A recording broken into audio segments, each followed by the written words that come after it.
शुक्लांबरधरं विष्णुं शशिवर्णं चतुर्भुजं प्रसन्नवदनं ध्यायेत् सर्वविघ्नोपशान्तये।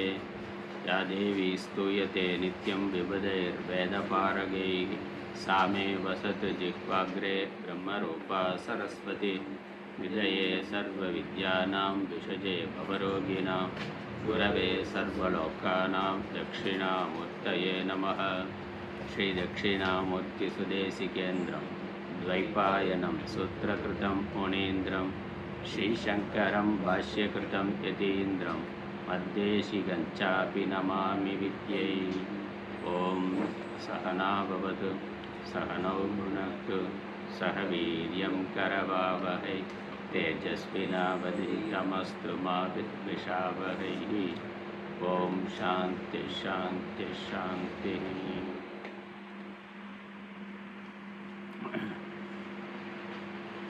ईशावास्योपनिषत् शान्तिमत्। ॐ पूर्णमदः पूर्णमिदं पूर्णात् पूर्णमुदच्यते पूर्णस्य पूर्णमादाय पूर्णमेवावशिष्यते। ॐ शान्ति शान्ति शान्तिः।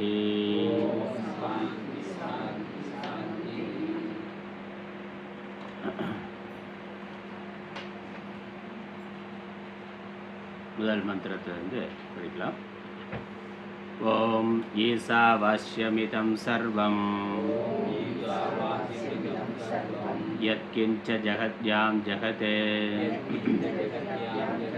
தேன த்யக்தேன புஞ்சிதாः மாக்ருதः கஸ்ய ஸ்வித்தனம் குர்வன்னேவேக கர்மாணி जिजीविषेच्छदगुं समाः एवं त्वयि नान्यथेतोऽस्ति न कर्म लिप्यते नरे असुर्या नामते लोकाः अन्धेन तमसा वृताः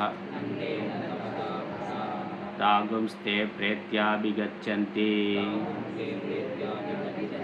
ये चात्महनो जनाः अनेजदेकं मनसो जवीयः नैनद्देवा आप्नुवन् पूर्वमर्षते तद्धावतोऽन्यानत्येति तिष्ठत्तस्मिन् नभो मातरिष्वा ददाति तदेजति तन्नेजति तद्दूरे तद्वन्तिके तदन्तरस्य सर्वस्य तद् सर्वस्यास्य बाह्यतः यस्तु सर्वाणि भूतानि आत्मन्येवानुपश्यति सर्वभूतेषु चात्मानं ततो न विजुगुप्सते यस्मिन् सर्वाणि भूतानि आत्मैवाभूद्विजानतः तत्र को मोहः कः शोकः एकत्वमनुपश्यतः सपर्यगाच्चुक्रमकायमव्रणम् अस्नाविरगुशुद्धम् अपापविद्धम् कविर्मनीषी परिभोः स्वयंभूर्याता तद्यथोर्थान् व्यदाच्छाश्वतीभ्यः समाभ्यः अन्धं तमः प्रविशन्ति ये विद्यामुपासते ततो भूय इव ते तमः यव विद्यायाहुं रताः।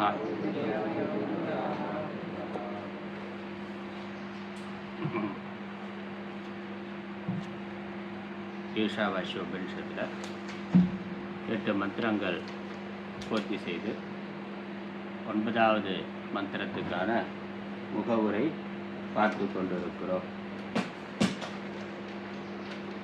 இந்த முகவுரையில் ஆச்சாரியர் 3 விஷயங்கள் 3 பகுதியாக இருக்கும் முகவுரை. முதல் பகுதி, இந்த நூலானது 2 பிரிவுகளாக இருக்கின்றது என்பதை முதல்ல தெளிவுபடுத்துகிறார். அதாவது 2 விதமான பக்குவம் உடையவர்களுக்காக 2 விதமான வாழ்க்கை முறையை உபனிஷத் சொல்லுகின்றது. இந்த 8வது மந்திரம் வரைக்கும் ஞான நிஷ்டை உடையவர்களுக்கு, ஞானத்தை பிரதானமாக முக்கியமாக கொண்டவர்களுக்கு, ஞானம் மோட்சம் என்பதுதான் என்னுடைய வாழ்க்கையினுடைய புருஷார்த்தம் என்று அதை முதன்மையாக கொண்டவர்களுக்கான வாழ்க்கை முறை. அவர்கள் என்ன செய்யணும், அவர்களுடைய ஞானம் என்ன, அந்த ஞானத்தினுடைய பயன் என்ன என்பதை காட்டுகின்றார். அப்படிதான் உபனிஷத் இருக்கு. அதுக்கப்புறம் 2வது மந்திரம் பார்த்தோம். அந்த 2வது மந்திரத்தினுடைய விரிவாக இந்த 9வது மந்திரத்திலிருந்து 18வது மந்திரம் வரைக்கும் இது கர்ம நிஷ்டை உடையவர்களுக்கானது, கர்மத்தை பிரதானமாக கொண்டவர்களுக்கானது இந்த பகுதி. அறம்பொருள் இன்பம் வீடு என்ற 4 புருஷார்த்தங்களில் முதல் 3 புருஷார்த்தங்களான அறம்பொருள் இன்பம் அல்லது தர்ம அர்த்த காமம், இதை மையமாக கொண்டு வாழ்க்கை நடத்தக்கூடியவர்களுக்கானது இந்த பகுதி. அதனால் நம்ம புருஷார்த்தம் 2 பகுதியாக இருக்குது. ஒன்று மோட்சம் என்ற இறைவனை அடைதல், இன்னொன்று இகலோகம் பரலோகம், இந்த உலக வாழ்க்கையை சுகமாக நடத்துதல். அதற்கு என்னெல்லாம் தேவைங்கிறத சாஸ்திரம் சொல்லுது. இந்த லோகத்தில் சுகமாக இருக்கிறதுக்கு, மேல் உலகங்களுக்கு போகின்ற பொழுது அங்கே சுகமாக இருக்கிறதுக்கு நம்ம என்ன செய்ய வேண்டும், அதற்கான கர்மா என்ன, அதற்கான உபாசனை என்ன. இந்த 2ம் தான் மறு உலகங்களில் சுகத்தை அனுபவிப்பதற்கான சாதனம். இந்த உலகம் மறு உலகம், எல்லா லோகமே பிறவின்னு வந்தால் அங்கே சுகமாக இருக்கணும்னு விரும்பினா கர்மம் உபாசனைங்கிறது சாதனமாக இருக்கின்றது. உபாசனங்கிறது பக்தி, ஈஸ்வர தியானம், ஈஸ்வர ஆராதனம். கர்மா என்பது சந்தியாவந்தனம் தொடங்கி அக்னிஹோத்திரம் முதலான வேதத்தில் விதிக்கப்பட்ட கர்மாக்கள்.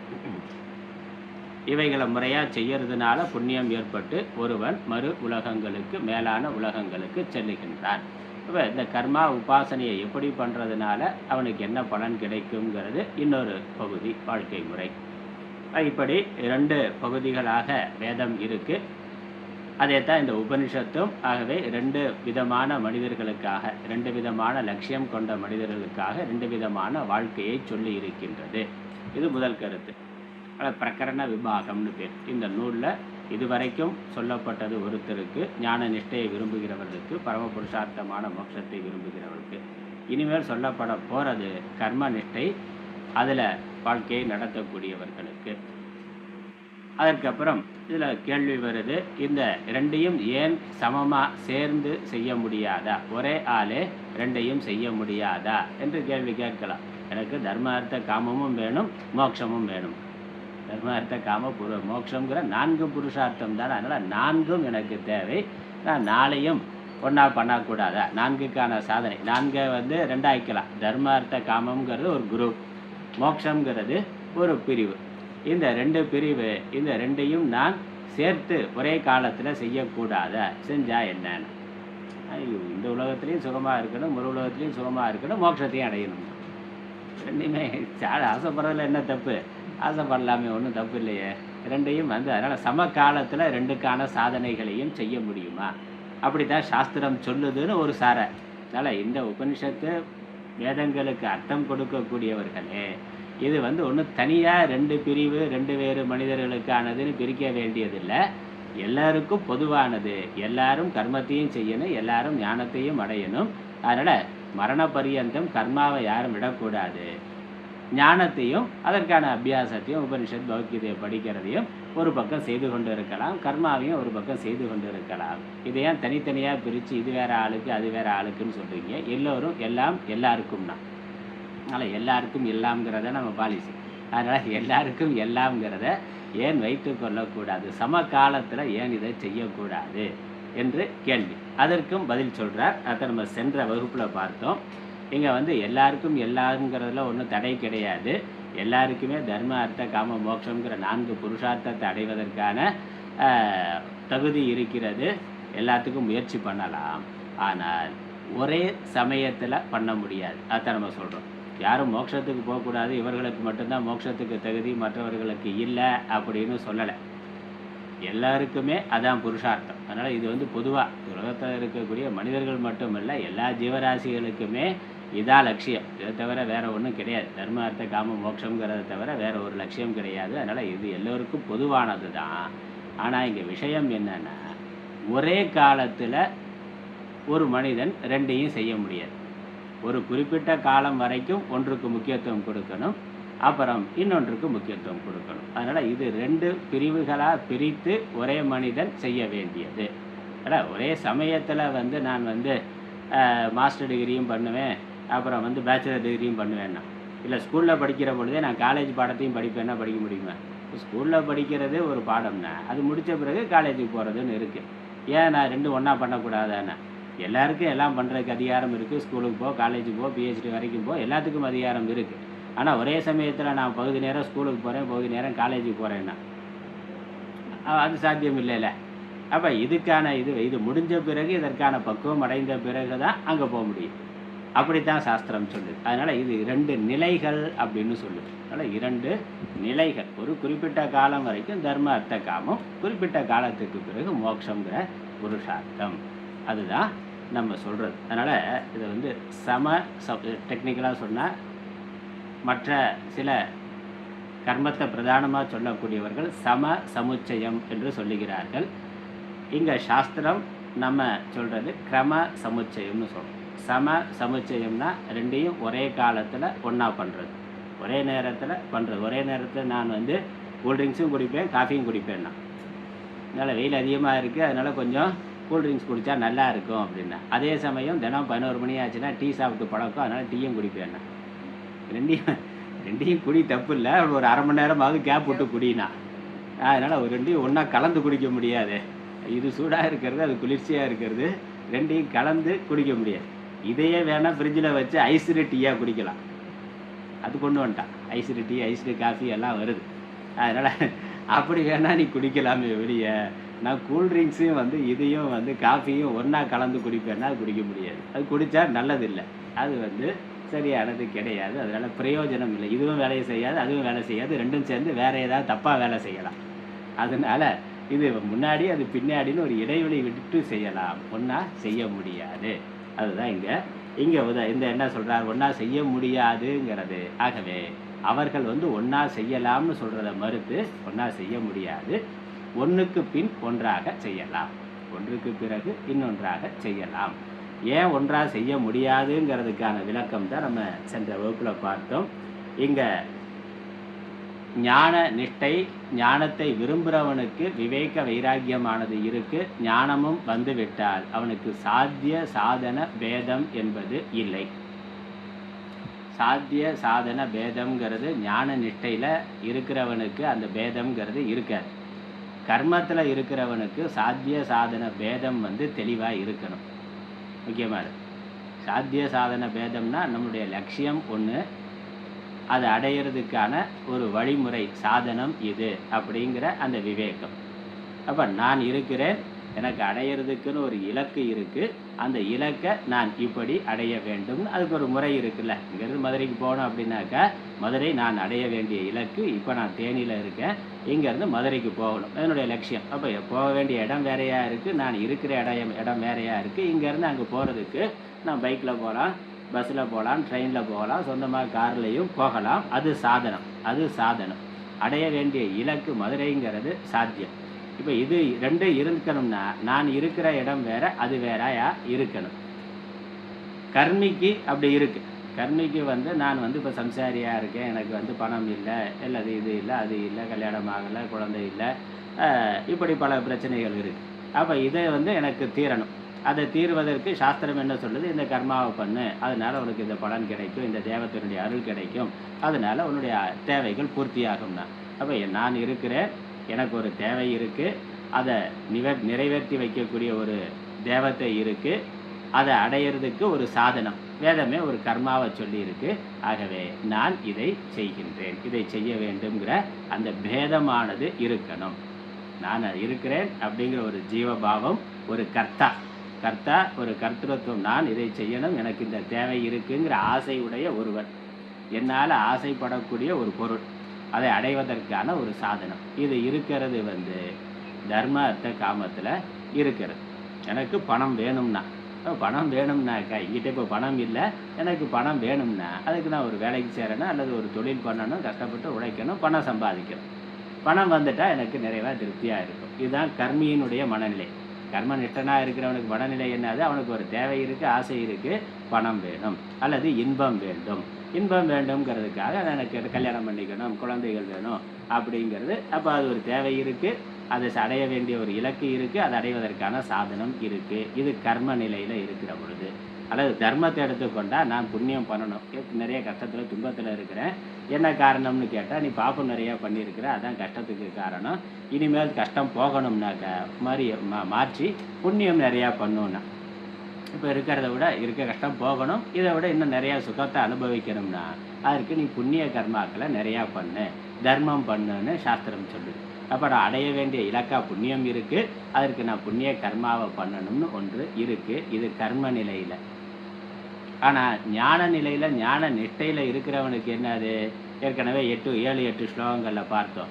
எவன் எல்லாவற்றிலும் தன்னை காண்கிறானோ, தன்னில் எல்லாவற்றையும் காண்கின்றானோ அப்படின்னா இங்கே தனக்கு அந்நியமாக ஒன்றும் இல்லைங்கிறதான் ஞானம். எனக்கு அந்நியமாக ஆத்ம ஞானமே என்னது, இங்கு இருப்பதெல்லாம் இறைவன். ஈஷா வாசியம் இதம் சர்வம்னா, இங்கு எல்லாமே இறைவன் தான். நான் ஆத்மா, இங்கே எல்லாவற்றிலும் ஆத்மா இருக்கு, ஆத்மா தான் இருக்கின்றது, ஆத்மாவிடத்தில் தான் எல்லாம் இருக்கிறது அப்படிங்கிற அந்த ஞானமானது ஒருவனுக்கு தெளிவாக இருந்தால் அதற்கு மேலே அவன் அடையிறதுக்கு என்ன இருக்குது, அடையிறதுக்கு ரெண்டாவதாக ஒன்று இல்லை, சாத்தியம்ங்கிறது இல்லை. சாத்தியமே இல்லைனாக்கா சாதனம்ங்கிறதுக்கு என்ன இருக்குது. ஏற்கனவே நான் பூர்ணமான ஆத்மாவாக இருக்கிறேன் என்றால், நான் மரணமில்லாத ஆத்மாவாக இருக்கிறேன்னா அதற்கு மேலே என்ன செய்யறதுக்கு இருக்குது. அதனால் ஞானம் ஒருவனுக்கு தெளிவாக இருந்தால் அதற்கு மேலே அவனுக்கு கர்மாங்கிறது இல்லை. செய்வதற்கு இரண்டாவதாக அடைவதற்கு ஒரு விஷயங்கிறது இல்லை, செய்வதற்கு ஒரு கர்மாங்கிறது இல்லை, அதை செய்யணுங்கிற தேவை ஆசையும் இவனுக்குள்ளே இல்லை. ஏன்னா எனக்கு மரணமே இல்லை, நான் பிறக்கவே இல்லை, எனக்கு நோய் நொடி எதுவுமே இல்லை, எல்லாமே சரீரத்துக்கானது, நான் பூர்ணமான ஆத்மான்னு அதில் அவன் நிறைவாக இருக்கிறான். அதாவது கோமோக கஷோகன்னு வந்தது. அவனுக்கு என்ன மோகம் இருக்குது, என்ன சோகம் இருக்குன்னா, சோகம் மோகம் இல்லைன்னா நம்ம எதுக்கு கர்மா பண்ணணும், சோகமும் இல்லை எனக்கு மோகமும் இல்லைன்னா கர்மா பண்ணுறதுக்கே இல்லை. அப்போ ஞானியினுடைய மனநிலை அவனுக்கு செய்யறதுக்கு ஒன்றும் இல்லை, அடைவதற்கான ஒன்றும் இல்லை, எவ்விதமான ஆசையும் இல்லை. கர்மியோட மனநிலை நான் அடையணும், சாதிக்கணும், செய்யணும் என்பது இருக்கு. அப்போ இந்த ரெண்டும் ஒன்றா இருக்க முடியுமா, இருக்க முடியும். இது வேற, இது செயலற்ற மனநிலை, அது செய்ய வேண்டிய தேவை இருக்கக்கூடிய மனநிலை. இவன் ஆசையுடையவனாக இருக்கிறான், அவன் ஆசையற்றவனாக இருக்கிறான். இவன் தன்னை குறைவுடையவனாக நினைக்கிறான், அவன் தன்னை நிறைவுடையவனாக நினைத்திருக்கிறான். அப்போ இந்த ரெண்டு எண்ணமும் ஒரே இடத்துல இருக்க முடியாது. அதனால் இந்த ரெண்டையும் ஒன்றா செய்ய முடியும். அதனால் இது சமகாலத்தில்ங்கிறது இல்லை. ஒரு காலத்தில் ஒருவன் தேவையை உடையவனாக இருந்து பணம் இல்லாத வரைக்கும் பணம் வேணும்னு ஆசைப்பட்டான், கஷ்டப்பட்டான், உழைச்சான், பணம் சம்பாதிச்சிட்டான். வாழ்க்கையை நடத்துறதுக்கு தேவையான அளவு பணம் வந்துருச்சுன்னா அதற்கு அப்புறம் அவன் உழைக்க வேண்டிய கட்டாயம் இருக்கா, வேலைக்கு போக வேண்டிய கட்டாயம் இருக்கா, பிஸ்னஸ் பண்ண வேண்டிய கட்டாயம் இருக்கான்னா இல்லை. ஏன்னா அவனுக்கு தேவையானது கிடைத்து விட்டது. அவன் பொழுதுபோக்குக்காக வேணால் பண்ணலாம். ரிட்டையர் ஆனதுக்கப்புறம் எனக்கு என்ன மிச்சம் போகணுமே, வாழ்க்கை இருக்கே, பொழுது போகணுமே, அதனால ஏதாவது ஒரு சின்ன பிஸ்னஸ் பண்ணலாம், இல்லை வேறு யாருக்காவது ஏதாவது உதவி பண்ணலாம், இல்லை சோசியல் சர்வீஸ் பண்ணலாம், ஏதோ ஒன்று பண்ணலாம். அது எல்லாமே பொழுதுபோக்குக்கு. அவனுக்கு அதிலிருந்து எந்த விதமான லாபத்தையும் அவன் எதிர்பார்க்கல. அது வந்தால் தான் என் வாழ்க்கை நடக்கணுங்கிற எண்ணம் அவனுக்கு இல்லை. அதானே, தேவையான அளவு பணம் வந்துட்டாக்கா அதற்கு மேலே எதிர்பார்ப்பு இல்லை. அப்போ எதிர்பார்ப்பு இல்லாமல் கர்மாவை பண்ணுறோம். பலன் வந்தாலும் வரலைனாலும் அதை பற்றிய கவலை இல்லை. அது நிறைவடைந்தவனுடைய ஞானியினுடைய மனநிலை. அதனால் ஞானம் வந்த பிறகு ஒருவன் கர்மா பண்ணலாம், பண்ணாமல் இருக்கலாம். பண்ணணுங்கிற கட்டாயம் கிடையாது, சாஸ்திரம் கூட அவனுக்கு விதிக்க முடியாது. ஆனால் கர்மியாக இருக்கிறவன், ஆசையோடு இருக்கிறவன், தேவை இருக்கிறவன், கையில் பைசா இல்லாமல் இருக்கிறவன் அதை அடைவதற்காக கர்மா செய்துதான் ஆக வேண்டும். அதனால இருவேறு உலகத்து இயற்கைனா, இது வேறு உலகம், அது வேறு உலகம். அதனால ரெண்டும் ஒரே காலத்தில் இருக்க முடியாது. இந்த ஆசையும் ஆசையற்ற நிலையும் சமமாக இருக்க முடியாது. ஆகவே இது ரெண்டும் ஒன்று சேராது. இது வரைக்கும் ஒரு பாஷ்யம். அதனால் இந்த உபனிஷத்து 2 பகுதியாக இருக்குங்கிறத முதல்ல சொல்லிட்டாரு. இந்த 2 அதிகாரிகள் 2 ஒரே ஆளாக ஒரே சமயத்தில் இருக்க முடியாது. வேறு வேறு ஆள், அல்லது ஒரே ஆள் வேறு வேறு காலகட்டத்தில் ஒரு காலத்தில் கர்மியாக இருப்பான், ஒரு காலத்தில் ஞானத்துக்கு முக்கியத்துவம் கொடுத்து இருப்பான். அப்படி வேணால் இருக்கலாம் அப்படின்னு சொல்லிட்டார். அதற்கு மேலே பாஷ்யம் இந்த அடுத்து வரக்கூடிய 9, 10, 11 இந்த மந்திரங்களுக்கான முகவுரையாக பாஷ்யம் இருக்குது. ஏன்னா இந்த வரப்போகிற மந்திரம் என்ன சொல்லுது? கர்மம் உபாசனைங்கிற 2 விஷயத்தை சொல்லுகின்றது. ஆனால் அது வேறு வார்த்தைகளில் சொல்லுகின்றது. உபாசனை என்பதை வித்யா என்றும், கர்மம் என்பதை அவித்யா என்றும் சொல்லுகின்றது. கர்மாங்கிறது வைதிக கர்மா, வேதத்தில் சொல்லப்பட்ட யஜ்ஞ யாகாதிகள். அதை செய்யறதுனால ஒரு பலன் உண்டு. அது என்ன பலன்கிறது பின்னாடி வரப்போகுது, உபனிஷத்தை சொல்லப்போகுது. அதே மாதிரி உபாசனைங்கிறது தனிமையான இடத்துல உட்காந்து அந்த தேவத்தையை நினச்சி தியானம் பண்ணுறது, அதற்கு ஒரு பலன் உண்டு, அதுவும் அவனுக்கு கிடைக்கும். அதனால் யார் கர்மா பண்ணுறானோ அவனுக்கு கர்மத்துக்கான பலன் கிடைக்கும், யார் உபாசனை பண்ணுறானோ உபாசனைக்கான பலன் அவனுக்கு கிடைக்கும். இதை 2ஐயும் சேர்த்து செய்தால் 2க்குமான பலன் கிடைக்கும்.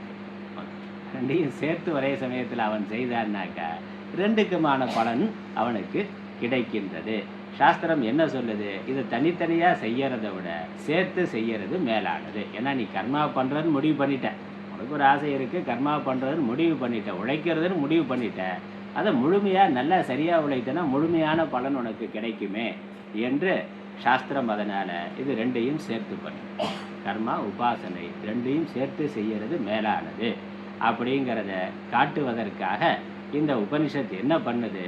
முதல்ல கர்மாவை மட்டும் பண்ணுறவனை ஒரு நிந்தனை பண்ணுது. எனக்கு உபாசனை வேண்டாம், கர்மா மட்டும் போதும்னு அதை பண்ணாக்க அதை ஒரு நிந்திக்கிறது. அதே மாதிரி கர்மாவை பண்ணாமல் உபாசனை மட்டும் பண்ணுறவனை ஒரு நிந்தனை பண்ணுது. இங்கே நிந்தனை பண்ணுறதுங்கிறது நோக்கம் இல்லை, 2ஐயும் சேர்த்து பண்ண தூண்டணுங்கிறது தான் நோக்கம். அதை இந்த முகவுரையில் ஆச்சாரியர் கொடுக்கிறார். அதனால் அடுத்து வரக்கூடிய 3 ஸ்லோகத்தில் இருக்கக்கூடிய விஷயத்தை புரிந்து கொள்வதற்காக ஒரு முகவுரை இருக்குது. அதை நம்ம பார்க்கலாம். நம்மள சம்ஸ்கிருதத்தில் சொல்கிறேன், அப்புறம் நம்ம தமிழில் பார்க்கலாம்.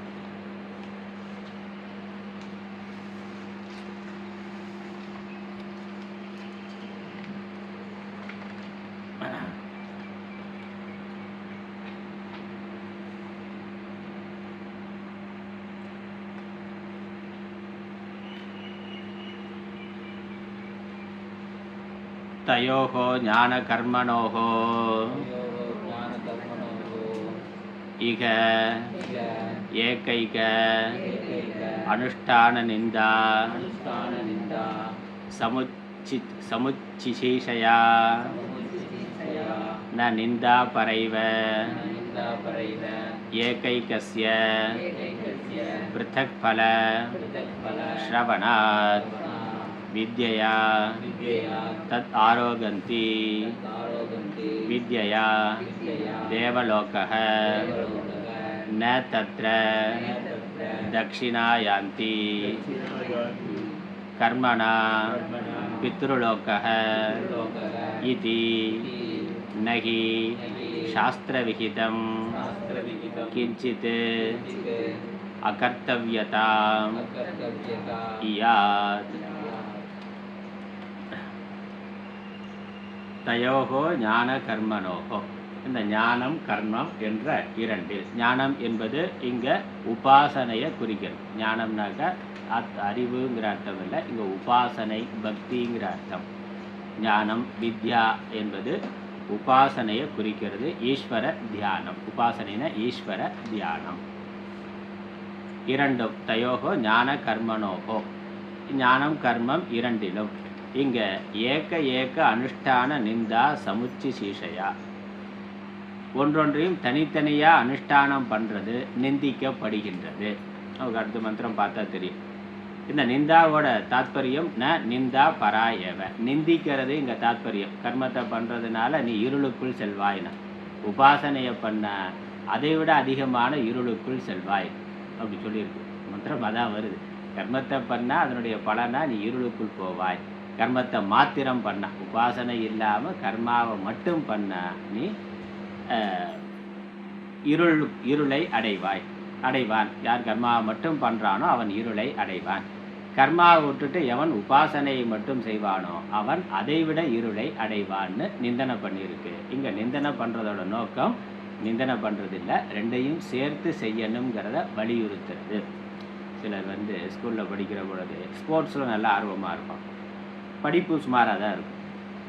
சிலருக்கு படிப்பில் நல்ல ஆர்வம் இருக்கும், ஆனால் உட்காந்து இடத்த விட்டு எந்திரிக்க மாட்டான். விளையாடுறது அப்படின்னாலே அவனுக்கு பிடிக்காது, வராது. படிக்கிறதுல நல்லா எல்லாத்துலேயும் 90 100 மார்க் எல்லாத்துலேயும் வாங்குறதுனா எவ்வளோ படிக்க சொன்னாலும் படிச்சுக்கிட்டே இருப்பான், எழுத சொன்னால் எழுதிட்டே இருப்பான், அதில் இன்ட்ரெஸ்ட் இருக்கும். இன்னொருத்தனுக்கு விளையாட்டுனாக்கா அதில் இன்ட்ரெஸ்ட் இருக்கும், படிக்கிறதுனாக்கா அது எட்டிக்காயாக இருக்கும், பிடிக்காதுன்னு. அப்போ என்னன்னா, இப்படி விளையாண்டுக்கிட்டே இருந்தால் எப்படா படிக்கிறது, படிடான்னு சொல்கிறோம். அதில் படிச்சுக்கிட்டே இருக்கிறோட இப்படி உட்காந்து படிச்சுக்கிட்டே இருந்தால் உடம்பு ஆரோக்கியமாக இருக்க வேணாம், கொஞ்ச நேரமாவது ஓடி ஆடி விளையாடுறா அப்படின்னு சொல்கிறோம். அப்போ படிக்க வேணாம் விளையாடுறான்னு சொல்கிற பொழுது அங்கே படிக்கிறத நிந்தை பண்ணுறது நோக்கம் இல்லை. படிக்கிறது தேவையானது தான், விளையாட்டும் தேவை. விளையாடுற பொழுது படிடான்னு சொல்கிறதுனா விளையாட்டை வேணாங்கிற அர்த்தம் இல்லை, படிக்கிறதும் தேவை. குறைஞ்சபட்சம் பாஸாவது வாங்கணும்ல, பாஸாவது ஆனால் தான் டிகிரி வாங்கினா தான் அது அப்புறம் ஸ்போர்ட்ஸ் கோட்டாவில் போகலாம். ஆனால் அதுக்கு பாஸாவது ஆகிருக்கணும்ல.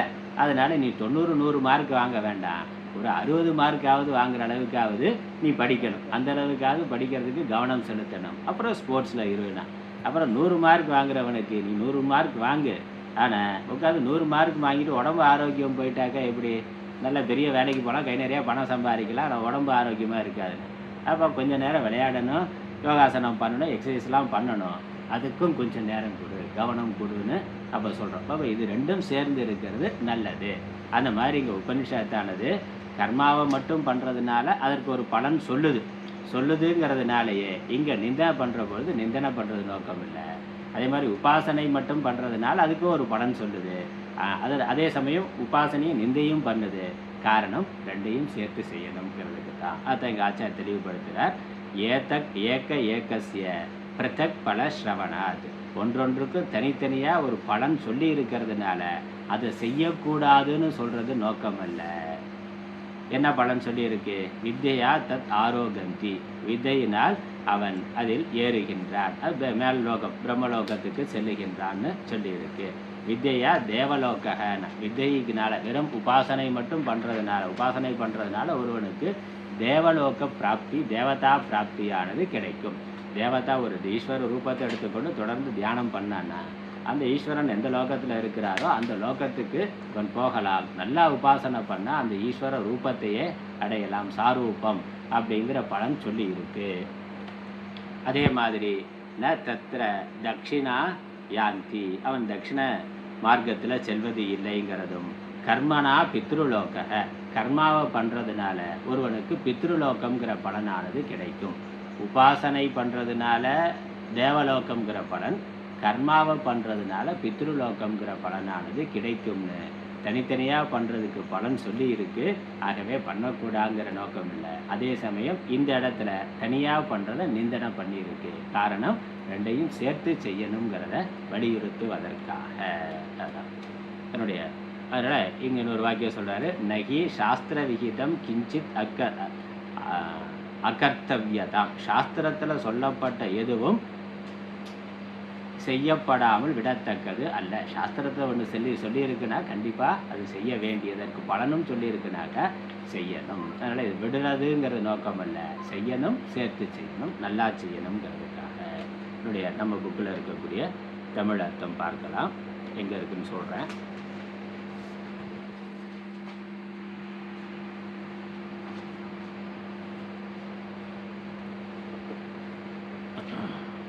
பதினெட்டாவது பக்கத்தில், தமிழில் இருக்கிறதுல 18வது பக்கத்தில்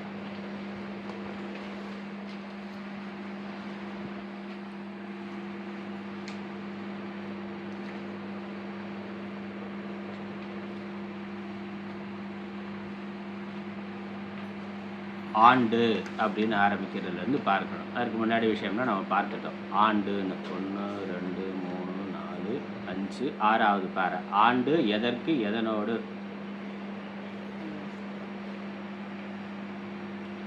அப்படிங்கிறதுலேருந்து பார்க்கலாம். ஆண்டு எதற்கு எதனோடு நியாயத்தானும் அல்லது சாஸ்திரத்தானும் சம்சயம் சம்பவிக்கின்றதோ அது ஈண்டு கூறப்படுகின்றது.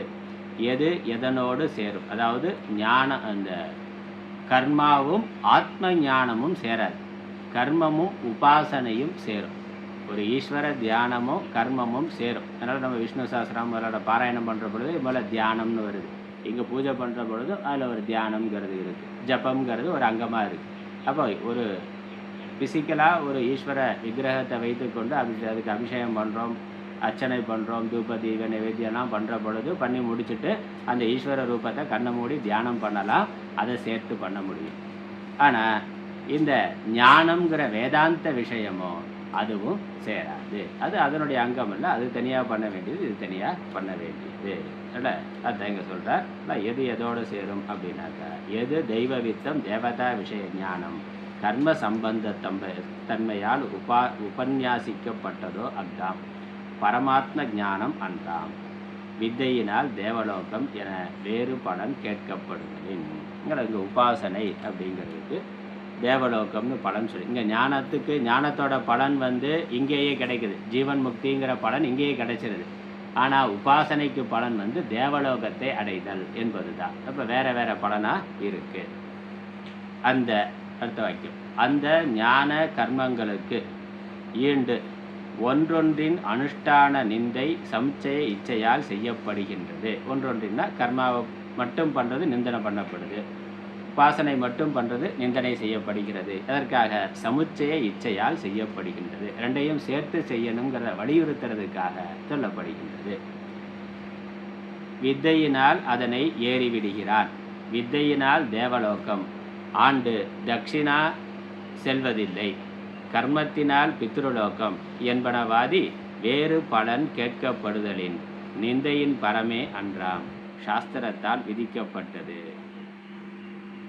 ஒன்றும் செய்யத்தகாமை ஆவது இல்லை. அதனால் சாஸ்திரம்தான் கர்மாவை சொல்லுது, சாஸ்திரம்தான் உபாசனையை சொல்லியிருக்கு.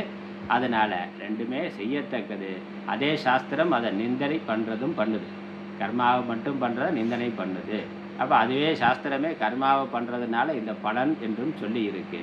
அதனால் அது நிந்தை கிடையாது, புரிந்து கொள்வதற்காக சொல்லுகின்றது. இப்போ மந்திரார்த்தம் வரப்போகிறோம். நமக்கு மந்திரத்தை பார்த்தோம்னாக்கா இதெல்லாம் நமக்கு தெளிவாக புரியும். 9வது மந்திரத்தை திரும்ப ஒருக்க படிச்சுட்டு அதனுடைய பொழிப்புரையை சுருக்கமாக பார்த்துட்டு பாஷ்யம் பார்க்கலாம்.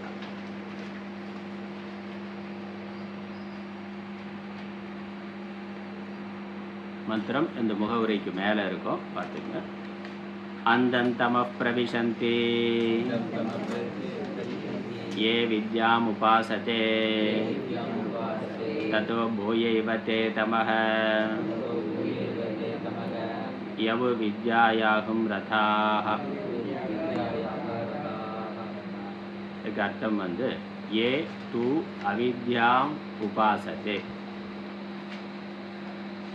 எவர்கள், ஏதுனா எவர்கள், அவித்யாம் உபாசத்தே அவித்யை உபாசிக்கிறார்களோ. அவித்யாங்கிறதுக்கு இங்கே கர்மான்னு அர்த்தம். அதுதான் போன வாரம் விரிவாக விளக்கம் கொடுத்தேன். ஆச்சாரியர் இந்த முகவுரை பாஷ்யம் கொடுத்துருக்கிறதுக்கு காரணமே அதுதான்.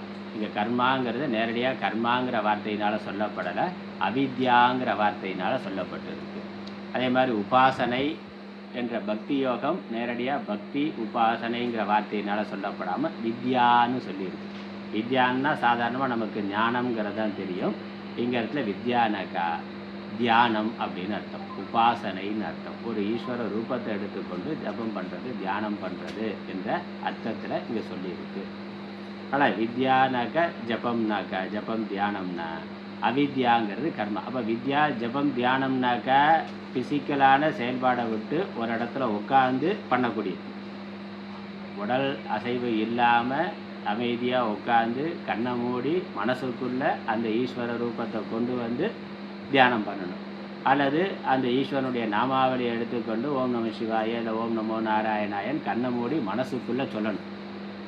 அப்போ இங்கே உடல் அசைவுக்கு வேலை இல்லை. இங்கே கர்மாங்கிறது இல்லை. கர்மா வந்து மானசம் கர்மா, மனசுனால் மட்டுமே செய்யப்படக்கூடியதாக இருக்குது தியானம். உடம்புக்கு வேலை இல்லை, கை கால் கண் அசைவுக்கு வேலை இல்லை. கண்ணு கூட திறந்து இருக்கக்கூடாது, கண்ணு மூடி தான் இருக்கணும். ஆனால் கண்ணு திறந்துருந்தால் வெளியே வேடிக்கை பார்க்க ஆரம்பிச்சிடுவோம். அதனால் கண்ணை மூடி இருக்கணும், காதை மூடுறதுக்கு மூடி இல்லை. அப்போ கவனமாக வெளி விஷயத்துக்கு கவனம் போகாமல் உள்முகமாக மனதை திருப்பி தியானம் பண்ணுறது.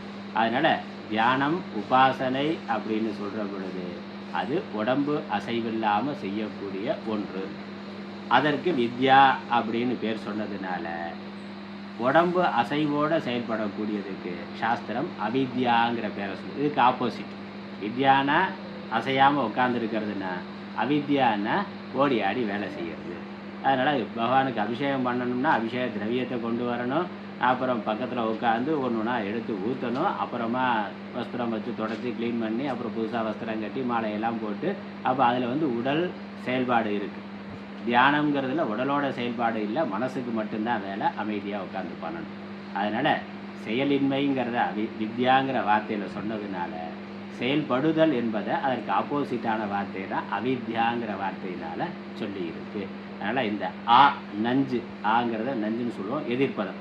இப்போ தர்மம் அதர்மம். அப்போ தர்மங்கிறதுக்கு முன்னாடி ஆ போட்டாக்கா அதற்கு எதிர்ப்பதமான அர்த்தமாக அதர்மங்கிறது வரும். அதே மாதிரி நியாயம் அநியாயம் இருக்குது. அப்போ இந்த ஆ என்ற அந்த ஒரு எழுத்தை சேர்க்கிறதுனால ஒரு சொல்லானது அதற்கு எதிர்ப்பதமான அர்த்தத்தை பெறுகின்றது. இது சாமான்யமாக இந்த ஆ என்ற அந்த விகுதியை அந்த பகுதியை சேர்க்கிறதுனால எதிர்ப்பதமான அர்த்தம் மட்டும் வருங்கிறது இல்லை, ஒன்றினுடைய இன்மையையும் காமிக்கும். ஒன்றுக்கு நேரான அர்த்தம் அப்படிங்கிறதையும் காமிக்கும், ஒன்று இல்லைங்கிறதையும் காமிக்கும். நேரான அர்த்தங்கிறது வேற, ஒன்றுடைய இன்மை என்பது வேற. நேரான அர்த்தம்னாக்கா அதுக்கு நேர் எதிர்ப்பதமாக இருக்கிறத தர்மம் அப்படின்னாக்கா அதற்கு நேர் எதிர்ப்பதம் என்னது? அதர்மம். தர்மத்துக்கு முன்னாடி ஆ போட்டாக்கா அப்போ என்னது? இந்த தர்மம்னா நல்லதை செய்வான்னா, முன்னாடி ஆ போட்டு அதர்மம்னாக்கா நல்லதை செய்ய மாட்டாங்கிறது மட்டும் இல்லை, கெட்டதை செய்வான். அப்போ கெட்ட காரியங்கள்ங்கிற அர்த்தம் வருது. தர்மம்னா நல்ல காரியங்கள், அதுக்கு முன்னாடி ஆ போடுற பொழுது அதர்மம், அப்போ கெட்ட காரியங்கள். நியாயம்னா நேர்மை நல்லது, அநியாயம்னா அதற்கு விரோதமான கெட்ட செயல்கள்ங்கிற அர்த்தம் வருகின்றது. இது எதிர்மறையான அர்த்தம் கொடுக்கிறது. ஒன்றினுடைய இன்மையை காட்டுவதற்கும் ஆ என்பதை பயன்படுத்துவோம். அது இல்லை அப்படிங்கிறத, ஒன்றும் இல்லை அப்படிங்கிறதுக்கு ஆ என்ற வார்த்தையை பயன்படுத்துவோம். வித்யா அவித்யா அப்படிங்கிறதுல அது அர்த்தம். வித்யானா அறிவுன்னு அர்த்தம், அவித்யானா அறியாமைன்னு அர்த்தம். இப்போ அறிவு இல்லாமை, அதனுடைய இன்மை. அறிவு இல்லை அப்படிங்கிறத அறியாமை அப்படிங்கிறதுல அவித்யாங்கிற வார்த்தையை பயன்படுத்திக்கிறோம். அதே மாதிரி இங்கே வந்து வித்யாங்கிறதுக்கு உபாசனை தியானம் செயல்படாமல் அமர்ந்திருத்தல்ங்கிற பொருளை கொடுத்துட்டு, கர்மாங்கிறதுக்கு அந்த செயல்படுதல் அப்படிங்கிற அர்த்தத்தை அவித்யா அப்படிங்கிற வார்த்தையில் கொடுக்கின்றது. சரி, அதனால் அவித்யாம்,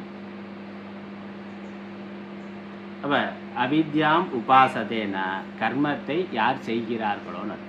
யார் கர்மத்தை மட்டும் செய்கிறார்களோ, உபாசனை பண்ணாமல் தியானம் பண்ணாமல் வெறுமனே செயலை மட்டும் செய்து கொண்டிருக்கிறார்களோ, தே அந்தம் தமக பிரவிசந்தி, அவர்கள் இருட்டில் நுழைகிறார்கள். பிரவிசந்தினா பிரவேசம்னு சொல்கிறோம்ல, கிரக பிரவேசம்னா என்னது? கிரகப்பிரவேசம். கிரகப்பிரவேசம்னா கிரகத்துக்குள்ளே நுழையிறது. வீட்டுக்குள்ளே புதுசாக வீடு கட்டணும், வீட்டுக்குள்ளே போய் குடி போகிறதுக்கு முன்னாடி ஒரு பூஜையை பண்ணிவிட்டு அதுக்கப்புறம் மங்களமாக தெய்வத்தினுடைய அருளெல்லாம் கொண்டு வந்து புனிதப்படுத்தி அப்புறம் உள்ளே போகிறோம். அதனால் கிரக பிரவேசம் இல்லை, கிரகப்பிரவேசம். அது வேறு சொல்லுங்கள். கிரகம்னா கோள்கள், சனி கிரகம் இருக்குல்ல, அது கிரகம். கிரகம்னா வீடு. அதனால் வீட்டுக்கு புதுசாக வீடு கட்டி வீட்டுக்குள்ளே போகிறத கிரகப்பிரவேசம்னு சொல்லணும். கிரகப்பிரவேசம்னா நம்ம செவ்வாய் கிரகத்துக்கோ சனி கிரகத்துக்கோ போகலை, அதனால் நம்ம கட்டின வீட்டுக்குள்ளே தான் போகிறோம். அதனால் கிரகப்பிரவேசம்ங்கிறது தான் கரெக்டான. கிரகம்னா வீடு, கிரகம்னாக்கா கோள்கள். ரெண்டு அர்த்தம் புரிஞ்சுக்கணும். அதனால் அது பிரவிசந்திங்கிறதுக்காக சொல்கிறேன். அது பிரவேசம்னா நுழையிறதுன்னா, எதில் இவன் நுழையிறானா? அந்தம் தமக. அந்தம் தமகனா பேரிருள்னு அர்த்தம். அந்தம்னா இருட்டு, தமகனா இன்னும் இருட்டுனா. அதிகமான இருட்டுக்குள், கண் தெரியாத இருட்டுக்குள் ஒருவன் நுழைகிறான். அதுக்கு என்ன அர்த்தம்ங்கிறத பின்னாடி பாஷ்யத்தில் பார்க்கலாம். இப்போ இருட்டில் நுழைகிறார்கள் அப்படின்னா என்னது? திரும்ப பிறவிக்கு வருகிறார்கள்னு அர்த்தம். தெரிஞ்சு இப்போ உலகத்தில் இருக்கிறோம், அப்புறம் என்னது? மரணம் அடைகிற பொழுது இருட்டு தானே, எங்கே போகிறோம்னே தெரியாது. அடுத்த சரீரம் வந்து எந்த லோகத்தில் எங்கே வரும் அப்படிங்கிறது தெரியாது. அது வரைக்கும் இருட்டில் தான் பயணப்படுறோம். அதுக்கப்புறம் திரும்ப இன்னொரு பிறவி, இன்னொரு சரீரம் வந்ததுக்கப்புறம் திரும்ப உலகத்தை பார்க்க ஆரம்பிக்கிறோம். இப்போ ஒரு மரணத்திற்கு பிறகு அடுத்த பிறப்பு வர்றதுக்குள்ளே எங்கே இருக்கோம்? இருட்டில் இருக்கிறோம். அதுதான் இங்கே வந்து இருள்னு சொல்லிக்கின்றது. கர்மாவுடைய பலன் புண்ணியமோ பாப்பமோ. நல்ல கர்மாவை பண்ணியிருந்தால் புண்ணியம் வரும், அதர்மம் பண்ணியிருந்தான்னா பாப்பம் வரும். இந்த ரெண்டையும் அனுபவிக்கிறதுக்கு அவன் பிறக்கணும்னா இப்போ இருக்கிற சரீரத்தை விட்டு போகணும், மரணம் அடையணும், அப்புறம் பயணப்படணும், இன்னொரு சரீரத்துக்குள்ளே நுழையணும். எந்த சரீரத்துக்குள்ளே நுழைவான்னு தெரியாது. அதனால் அது இடைப்பட்ட காலம் பேரிருள்னா அது வந்து இருட்டு. செத்ததுக்கு அப்புறம் எங்கே போகிறோங்கிறது தெரியாமல் இருக்கிறது இருட்டு. அதுதான் சொல்லுது. கர்ம பலனை அனுபவிக்கிறதுக்காக மீண்டும் பிறத்தல் என்பது. அதற்குள் நுழைகிறான். கர்மத்தை அனுஷ்டிப்பவர்கள் கர்ம பலனை அனுபவிப்பதற்காக அடுத்த பிறவிக்குள் நுழைகிறார்கள். அது கண்ணு தெரியாத இருட்டு மாதிரி. ஏன்னா அடுத்த பிறவி பூனையா நாயா பிறந்துட்டா தெரியாது, என்ன தெரியும்? ஒன்றும் தெரியாது. இப்போ இருக்கக்கூடிய அறிவு கூட அங்கே இல்லை. ஈயா எறும்பா பிறந்துட்டா இப்போ இருக்கக்கூடிய அறிவு கூட அங்கே இருக்காது. ஏதோ ஒரு வாழ்க்கை வாழ்ந்துட்டு போவோம், அவ்வளோதான். அதற்கு அடுத்ததாக சொல்கிறார். அடுத்தது உபாசனை. ஏ உ வித்யாயாம் ரதாகா. இந்த கர்மாவை பண்ணாமல் உபாசனை மட்டும் அவன் பண்ணி கொண்டு இருக்கிறானோ, எந்த வைத்திய கர்மாவும் பண்ணலாம், உட்காந்து அவர் பாட்டு ஜபம் பண்ணுவார், தியானம் பண்ணுவார்னா எனக்கு அதில் தான் ஈடுபாடு, இன்ட்ரெஸ்ட் அதிகம் அப்படின்னு அவன் பண்ணிக்கிட்டு இருக்கலாம். அப்படி நிறைய அமைப்புகள் இருக்குல்ல, தியானம் பண்ணுறதுலாம் இன்ட்ரெஸ்ட். ராஜயோகம், அந்த யோகம், இந்த யோகம், ஏதோ ஒன்று கண்ணை மூடி உட்காந்து தியானம் பண்ணணும், அவ்வளோதான். மற்ற சாஸ்திரம் படிக்கிறது, பகவத்கீதை படிக்கிறது அதெல்லாம் வேண்டாண்ணா. கோயிலுக்கு போகிறதுனா கோயிலுக்கே போக வேண்டியதில்லை. அதெல்லாம் உருவ வழிபாடெல்லாம் அதெல்லாம் கீழ் லெவல் தான். அதெல்லாம் கீழே இருக்கிறவங்க பண்ணுறது. நாங்கள் அடுத்த லெவலுக்கு மேலே போயிட்டோம். அதனால் எங்கள் கோயிலில் வந்து எந்த உருவமும் இருக்காது, எதுவும் வச்சுக்க மாட்டோம். நான் கண்ணை மூடி தியானம் பண்ணுறது தான் எங்களுக்கு வேலைன்னு. அப்போ இந்த உருவ வழிபாடு வேண்டான்னு விட்டுட்டு வெறுமனே ஏதோ தியானத்தை கண்ணை மூடி பண்ணி கொண்டு இருக்கிறாங்க. குரு என்ன சொல்லி தராரோ அதை பண்ணி கொண்டு இருக்கிறான். அது பஞ்சபூத தியானமோ இல்லை வேறு ஏதோ ஒரு தியானமோ அதோ ஒன்று பண்ணி கொண்டு இருக்கிறோம். அதை மட்டும் ஒருத்தன் பண்ணான்னா இங்கே அதுவும் வந்து சாஸ்திரம் சொல்கிறபடி, இது நெகட்டிவாக சொல்கிறேன், உதாரணத்துக்கு புரியறதுக்காக சொல்கிறேன். இங்கே சாஸ்திரத்திலேயே உபாசனை சொல்லியிருக்கு. ஒரு மகாவிஷ்ணுவுக்கு ஒரு ஹோமம் பண்ணுறோம், இல்லை சண்டி ஹோமம் பண்ணுறோம்னா, பராசக்தி சண்டி மூர்த்தியை வைத்து கொண்டு சண்டி ஹோமம் பண்ணுறோம்னா அந்த ஹோமத்தை பண்ணுறது கர்மா. அப்புறம் அந்த சண்டிகா தேவி ரூபத்தை வைத்து கொண்டு அதை தியானமாக எடுத்துக்கொண்டு பண்ணுறது உபாசனை. அப்போ என்ன சொல்லுது? இவன் வந்து அந்த சண்டிகா தேவியை உபாசனை பண்ணாமல் தியானம் பண்ணாமல் அந்த கர்மாவை மட்டும் பண்ணி முடிச்சுட்டான்னாக்க அவன் வந்து அந்தந்தமக இருட்டுக்குள்ளே போகிறான். அவனுக்கு அடுத்த பிறகு அதற்கான பலன் அப்படி இல்லை. அவன் அந்த கர்மாவே பண்ணலை, சண்டி ஹோமமே பண்ணலை, சண்டிகா தேவியை மட்டும் வச்சுக்கொண்டு கண்ணை மூடி ஒரு தியானம் பண்ணுறார், உபாசனை பண்ணுறார் அப்படின்னாக்கா அதற்கு ஒரு பலன். அதனால் எந்த தேவதையை எடுத்துக்கலாம்? மகாவிஷ்ணு எடுத்துக்கொண்டு அந்த மகாவிஷ்ணு எடுத்துக்கொண்டு புருஷ சுக்தம் சொல்லி ஹோமம் பண்ணலாம். ஹோமம் மட்டும் பண்ணிவிட்டு தியானம் பண்ணலைனாக்கா ஒரு பலன், இருட்டுக்குள்ளே போவார். இல்லை அவர் ஹோமமே பண்ணலை, வெறும் தியானம் மட்டும் பண்ணுறார், மகாவிஷ்ணுவை மட்டும் நினைத்து தியானம் மட்டும் பண்ணுறாருனாக்கா அவர் என்னன்னாக்கா தே ததக பூயக இவ தமக பிரவிசந்தி. அவர்கள் அதைவிட ஆழமான இருட்டில் நுழைகிறார்கள்னா, முதல்ல கர்மாக மட்டும் பண்ணோம் எந்த இருட்டுக்குள்ளே போகிறானோ அதை விட அடர்ந்த இருட்டுக்குள்ளே இவர்கள் நுழைகிறார்கள் அப்படிங்கிறது அது இந்த மந்திரத்தோட அர்த்தம். அப்போ இதுலேருந்து என்ன தெரியுது? கர்மா மட்டும் பண்ணுறது ஒரு நிந்திக்கப்படுது, இருட்டுக்குள்ளே போகிறதுங்கிறது நமக்கு துன்பம் தான். அதே மாதிரி உபாசனை மட்டும் பண்ணுறதும் நிந்திக்கப்படுது. அதுக்கு தான் முதல்ல அந்த விளக்கம் கொடுத்தார் ஆச்சரியார். இது செய்யக்கூடாதுங்கிற அர்த்தத்தில் சொல்லலை, இதற்கு அடுத்தடுத்த மந்திரங்களில் அதை செய்யறதுனால என்ன பலன்னு சொல்லி இருக்குது. கடைசியாக 11வது இந்த 9, 10, 11வது மந்திரத்தில் ரெண்டையும் சேர்த்து செய்யறதுனால என்ன பலன்கிறது சொல்லப்படுது. ஆகவே தனித்தனியாக பண்ணக்கூடாது, ரெண்டையும் சேர்த்து பண்ணணும். கர்மா பண்ணால் அதற்கான தேவதா தியானத்தையும் பண்ணணும். தேவதா தியானத்தை பண்ணாக்கா அந்த ஈஸ்வர மூர்த்தியை வைத்து கொண்டு வழிபாடு பூஜைகளும் பண்ணலாம். இன்றைக்கி சமூகத்தில் என்ன இருக்குது? எல்லா கோயிலுக்கும் போவார், மாரியம்மன் கோயில், காளியம்மன் கோயில், மற்ற என்னெல்லாம் கோயில் இருக்கோ, சனீஸ்வரன் எல்லாத்துக்கும் போவார். ஆனால் ஜபம் தியானம்னு அந்த பக்கமே போக மாட்டார். அப்படி இருக்கிற ஆள் இருக்காங்கல்ல, உட்காந்து ஒரு இடத்துல சாதனை பண்ணுறதுனா வரவே வராது. கோயிலாக போவாங்க, எல்லாம் மற்ற அங்கே பூஜைகள் எல்லாம் என்ன பண்ணுறதுனா உழவார பணியிலேருந்து எல்லாம் பண்ணுவாங்க. அது ஒரு குரூப் இருக்குது. ஏன் எதுக்கு கோயிலுக்கு போகிறோம், என்ன எப்படி சாமி கும்பிடணும்னு தெரியாது. ஆனால் போக வேண்டியது சாமி அடித்து பிடிச்சி போய் சாமி கும்பிட்டு வர்றது அப்படின்னு சொல்லி அந்த கர்மாவில் வந்து அந்த ரிச்சுவல்ஸ்னா தேர் இழுக்கிறது, இல்லை அலகு குத்துறது, பூக்குழி இறங்குறது, அதெல்லாம் தீவிரமாக பண்ணுறாங்க. பண்ணக்கூடியவர்கள் நிறையா இருக்கிறார்கள். அது ஒரு பக்கம். அப்படி ஒரு பெருமக்கள் போகிறாங்க. அதில் நம்பிக்கை இருக்குது. ரொம்ப ரொம்ப ஓவராக போய் குருட்டு நம்பிக்கையாகவும் ஆகுது. அது பார்க்குறோம். கர்மாவிலே ரொம்ப எக்ஸ்ட்ரீமாக போகிற அளவுக்கெல்லாம் போகிறார்கள். இது இப்படி ஒரு குரூப் போயிட்டே இருக்குது. அதற்கு மேலே ஜபம் பண்ணுறதோ, தியானம் பண்ணுறதோ, இந்த பாராயணம் பண்ணுறதோ இந்த பக்கம் வர்றது அதுக்கே வர்றதில்லை. அப்புறம் வேதாந்தத்துக்கு வர்றது அதுக்கப்புறம். உபனிஷத்து படிக்க வர்றதெல்லாம், பகவத்கீதை படிக்க வர்றதெல்லாம் அப்புறம். ஆனால் ஒரு ஜபம் பண்ணுங்க, ஒரு நாமாவளி சொல்லுங்க அப்படின்னா வாயத்தரன்னு சொல்ல மாட்டான்.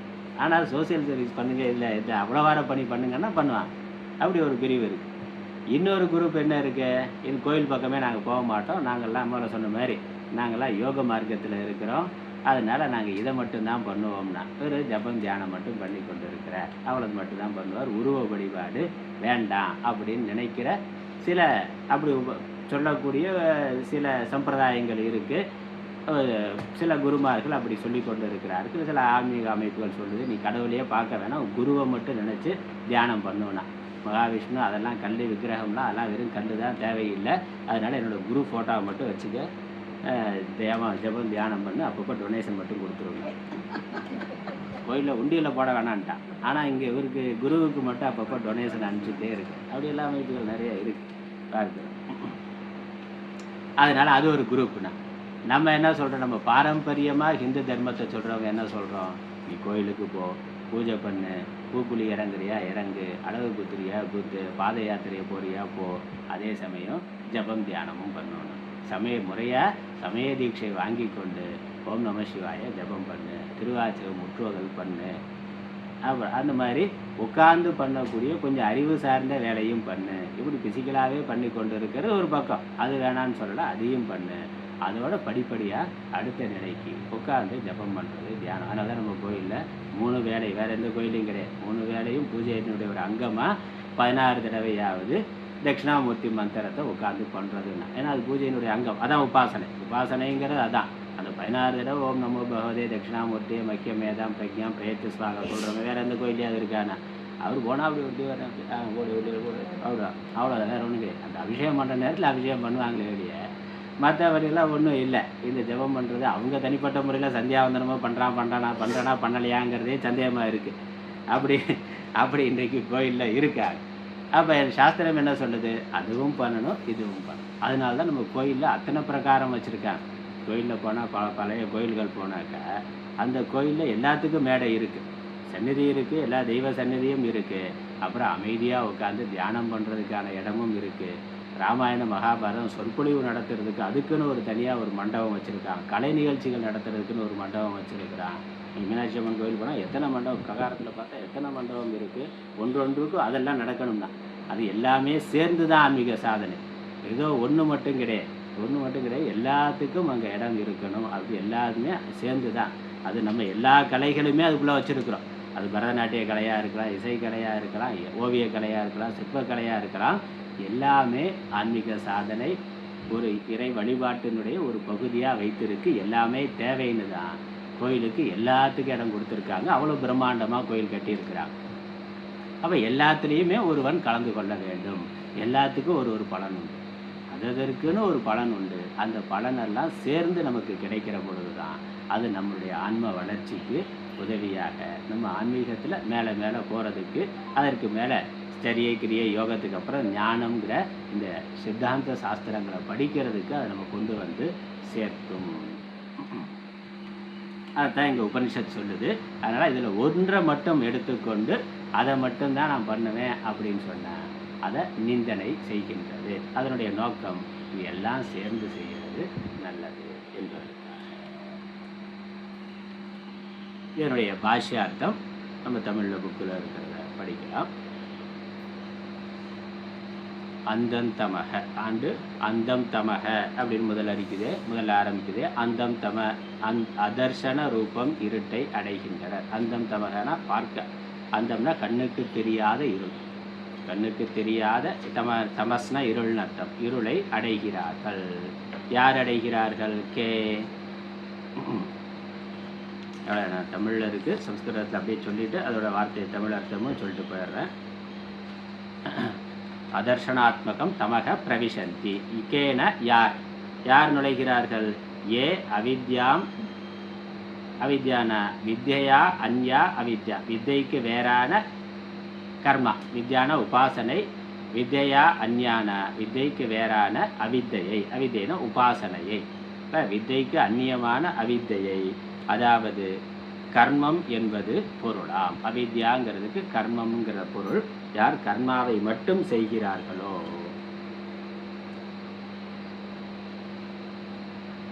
கர்மனா ஏன் கர்மாவுக்கு அவித்யான்னு பேர் கொடுத்துருக்கிறார் அப்படிங்கிறதுக்கு விளக்கம் கொடுக்குறார். உபனிஷத் சொல்லுது, கர்மாங்கிறத சொல்லாமல் வித்யா அவித்யாங்கிற பேரை சொல்லியிருக்கு. ஏன் அவித்யா பேர்னா வித்யா விரோதித்வாத், அது வித்தைக்கு விரோதமானது. வித்யானாக்கா உட்காந்து பண்ணுறது, உடல் அசைவில்லாமல் பண்ணுறது. அவித்யானாக்கா கர்மானாக்கா உடல் அசைவோடு செயல்பட்டு பண்ணுறது. அதனால் வித்யாவுக்கு அது விரோதமாக இருக்கிறதுனால அதற்கு அவித்யான்னு பேர். அந்த தாம் அவித்யாம் அக்னிஹோத்ராதி லக்ஷணாம் ஏவ கேவலாம் உபாசதே, அதை மட்டுமே யார் செய்கிறார்களோ, அதனால் கர்மத்திற்கு வித்தையின் விரோதத்தன்மை உண்மை உளவாகலின் தாம் அந்த அவித்யாம் அக்னிஹோத்ராதி லக்ஷணத்தினையே கேவலம் உபாசிக்கின்றனர். கேவலம்னா அதை மாத்திரம் செய்பவர்கள், கர்மாவை மட்டும் செய்யக்கூடியவர்கள். அப்படி நிறைய ஆசிரமங்கள் இருக்குது. சன்னியாசிகளே அப்படி பண்ணி கொண்டு இருக்கிறார்கள், அல்லது தன்னுடைய பக்தர்களை அதை பண்ணுறதுக்குன்னே ஆசிரமம் வைத்து கொண்டு பலவிதமான கர்மாவை செய்ய தூண்டி கொண்டு இருக்கிறார்கள். நல்ல பிரத்யங்கிரான மிளகா போட்டு ஹோமம்னா, ஹோமத்தில் வேற இல்லை, வெறும் மிளகாயை மட்டும் போட்டு ஹோமம்னா பிரத்யங்கிரா ஹோமம்னா இப்படிலாம் இருக்குது. அந்த மாதிரி பயங்கரமான ஹோமங்கள்லாம், அந்த மாதிரி பூஜைகள்லாம், அதை பண்ணு இதை பண்ணுன்னு நிறைய சொல்கிறாங்கல்ல, அதெல்லாம் தான். யார் அதை மாத்திரம் செய்கிறார்களோ, அதாவது கேவலம், கேவலம்னா மாத்திரம், அது மட்டும்னு அர்த்தம். உபாசிக்கின்றவர்களோ, அதன் பரமாக இருந்து அனுஷ்டிக்கிறவர்கள், அதை மட்டுமே மேலானதாக கொண்டு அதை மட்டுமே செய்கிறவர்கள் கர்மிகள் என்று அர்த்தம்.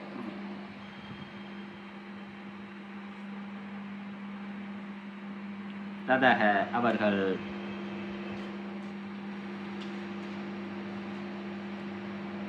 தத்ர அவாந்தர பலபேதம் வித்யா கர்மனோகோ சமுச்சய காரணம் ஆக. இல்லை ஸ்லோகார்த்தம். அதனின்றும் ததகன அதினின்றும் குருட்டு ரூப தமத்தினின்றும், அதிலிருந்துனா அதைவிட மிகுதியாக, அதாவது ரெண்டாவது வரியில் உபாசனையை மட்டும் யார் செய்கிறார்களோ அவர்கள் ததக தஸ்மாத் அந்தாத்மகாத் தமசக பூயக இவ பகுதரம்னா, இன்னும் மிகுதியான இருள்.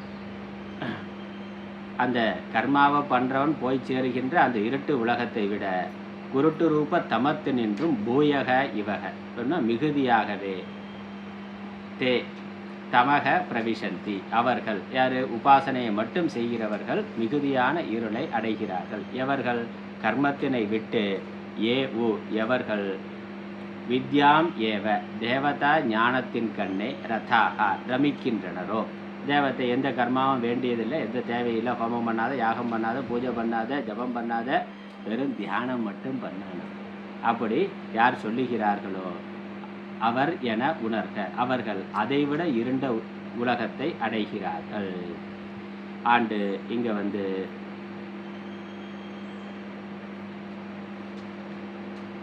வித்தை கர்மத்தினது சமுச்சய காரணமான அவாந்தர பலபேதம் கூறப்பட்டது. இந்த ரெண்டுக்கும் வித்தை கர்மா, உபாசனை கர்மா ரெண்டுக்கும்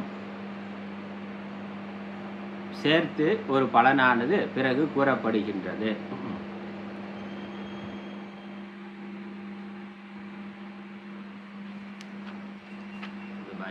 கொஞ்சம் பாஷ்யம் இருக்கு. அன்யதா பலவத் அபல்வதः சந்நிகிதயோகோ அங்க அங்கிதா ஏவ ஸ்யாத் இத்யர்த்தः. அதாவது கர்மா உபாசனை ரெண்டுக்கும் தனித்தனியாக பலன் சொல்லி இருக்கு.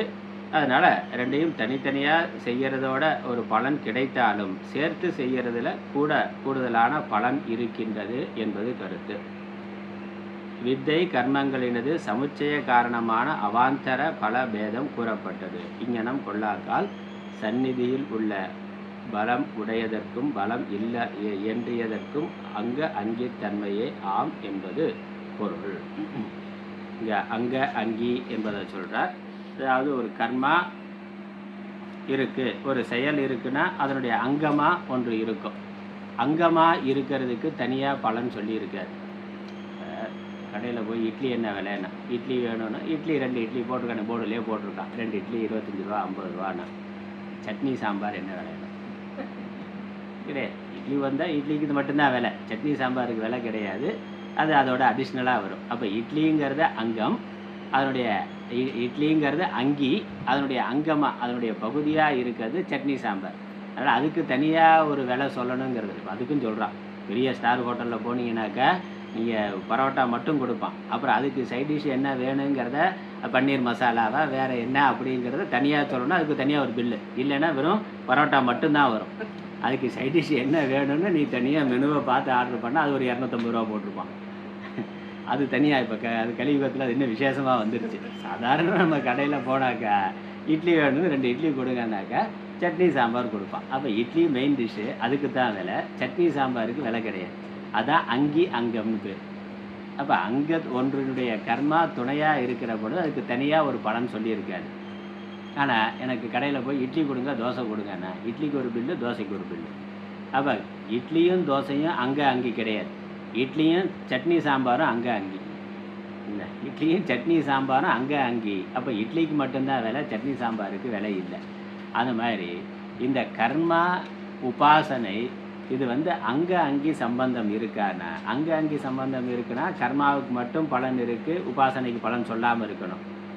இல்லை உபாசனை தான் அங்கி கர்மா அங்கம் அப்படின்னா உபாசனைக்கு மட்டும் பலன் சொல்லணும், கர்மாவுக்கு பலன் சொல்லாமல் இருக்கணும். ஆனால் அடுத்த மந்திரத்தில் கர்மாவுக்கு தனியாக ஒரு பலன் சொல்லுது, அதுக்கு தனியாக ஒரு பில்லு போடுது. உபாசனைக்கு தனியாக ஒரு பலன் சொல்லியிருக்குங்கிறதுனால இது அங்கே அங்கே சம்பந்தம் கிடையாது. ரெண்டும் தனித்தனியானது, தனித்தனியாக பலன் இருக்குது. அதே சமயம் ரெண்டையும் சேர்த்து செய்கிற பொழுது அதற்கு ஒரு கூடுதலான பலன் இருக்கின்றது.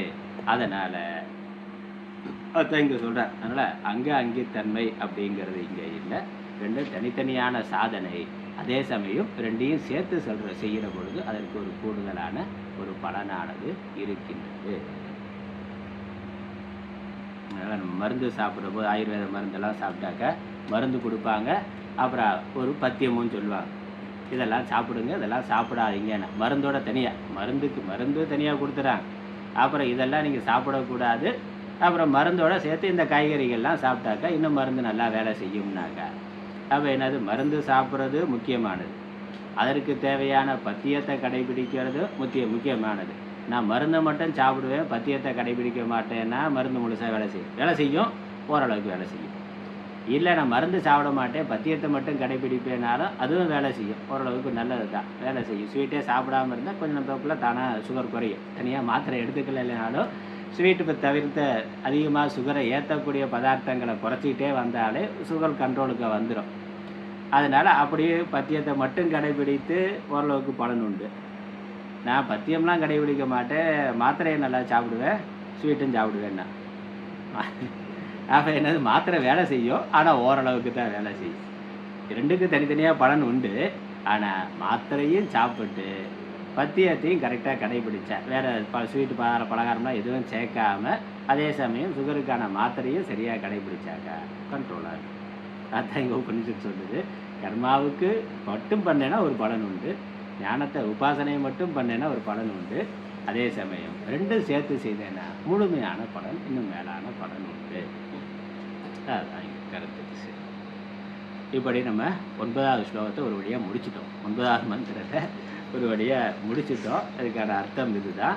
இப்போ இந்த 9வது மந்திரத்தில் என்ன சொல்லியிருக்கு, கர்மாவை மட்டும் பண்ணாக்கா அதனால் ஒருவன் இருளை அடைவான். அது நிந்தனை பண்ணுது, கர்மாவை மட்டும் பண்ணக்கூடாதுங்கிறதுக்காக அப்படி சொல்லியிருக்கு.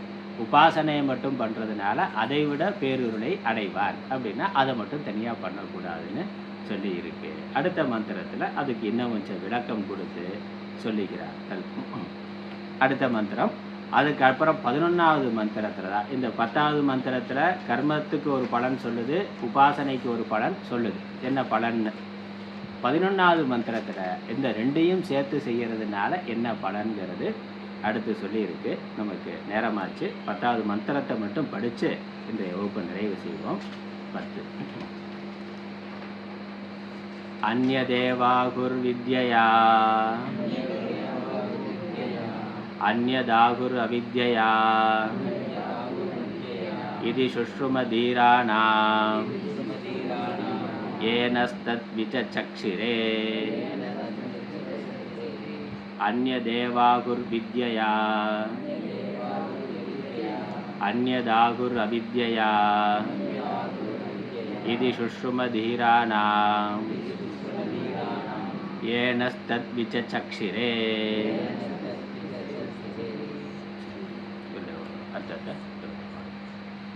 ஓம் ஈஸ்வரோ குருராத்மேதி புத்திபேத விபாகினி வியமவத்யாப்ததேகாய தக்ஷிணாமூர்த்தயே நமः. ஓம் பூர்ணமதః பூர்ணமிதம்